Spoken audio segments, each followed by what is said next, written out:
Namaskar and welcome to another episode of our Gita series. And in our previous episode, we covered the extraordinary story of ancient Indian musical instruments and the importance of martial music in a battle.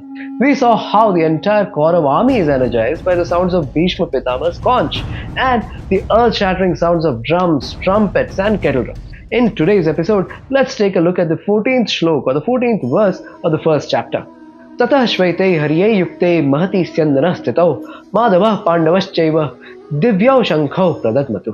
It means, then, from amidst the Pandav army, seated in a glorious chariot drawn by white horses, Madhav and Arjun blew their divine conches. So when the earth-shattering sounds emanating from the Kaurav army subsides, Sri Krishna and Arjun, seated on their glorious white chariot, blow their conches fearlessly, encouraging the Pandav army for the battle. Pay attention that Sanjay uses the word Madhav for Sri Krishna. Madhav is made of two words, Ma and Dhav. Ma is another name for the goddess of fortune, Mahalakshmi, and Dhav means husband. Sri Krishna, that is, Sri Vishnu himself, is the husband of Mahalakshmi, and the usage of his name is indicative of the fact that good fortune is on the side of Pandavas. And the glorious white chariot being mentioned here in this particular shlok is named Shvetvahan. So today let's hear the story of this wonderful chariot. And the story, like most other stories, starts with a king.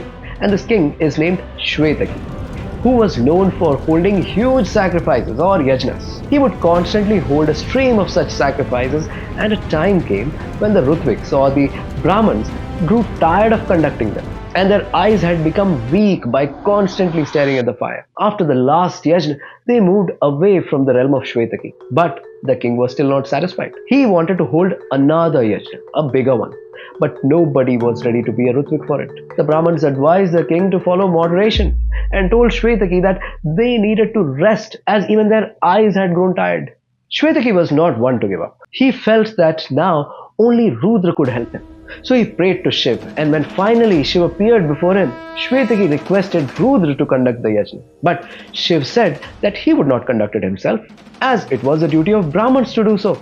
But he also said that Durvasa Rishi could be the Rutvik for this particular yajna, as an amsha or a part of Rudra resided in him. Shvetaki comes back and he is able to conduct the yajna with the help of Durvasa. But the sacrifice has an unexpected fallout. So for 12 long years, Agni Dev, the fire god, was fed with ghee without a pause. And because of that, Agni Dev loses all will to accept any more sacrifices from anybody. He lost interest in having any more ghee and even lost his golden hue. He became pale, and without the energy of fire, creation started to suffer. Agni Dev then approached Brahma. Brahma tells him that the only cure for him now was to burn the forest of Khandav along with its inhabitants and take in those fumes. The smoke from it will cure him of his illness. Khandavan had also become the abode of many Rakshasas, Daityas, Danavas, Nagas, along with all the animals. And you might have heard of a great Naga named Takshak, who also happened to be the friend of Devraj Indra. Takshak's family also resided in the same forest. And to get rid of his ailment, Agni Dev tried 7 times to burn the forest down. But every time the denizens of the forest, along with the help of Devraj Indra, would extinguish the fire. Agni grew tired, and the entire creation was also at risk. The god of fire then approached Brahma again. This time Brahma tells him that Nar and Narayan had incarnated on earth in the form of Arjun and Sri Krishna respectively, and they would be able to help him. Now coincidentally, this was the same time when Dhritarashtra had unjustly divided the kingdom amongst his sons and the Pandavas, and handed the forested areas of Khandapras to establish their new kingdom. So Pandavas also needed to clear this cursed forest to establish their new capital. And this is when Agni Dev approaches Sri Krishna and Arjun. He tells them about his suffering and how Indra thwarted his earlier efforts by bringing down rain from the heavens. Arjun says that he would be able to make a canopy of arrows above these forested areas while Agni burned the forest down. And Sri Krishna along with him would help in stopping the denizens of the forest from escaping it. But there were some logistical issues. He tells Agni that his quivers cannot hold enough arrows needed for the task. His chariot was not swift enough, and he did not have enough strength in his bow for this task.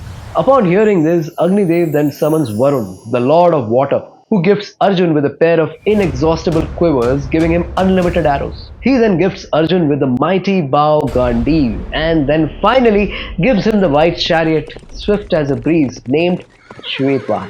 Shvetvahan's flag had Hanuman on it, the son of wind himself.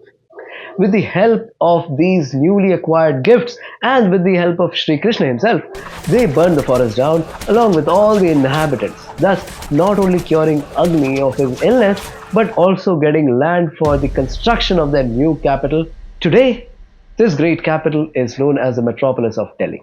During the burning of Khandav forest, Takshak is spared as he wasn't there at that time. But his family perishes in the fire, with only one survivor, which is his son.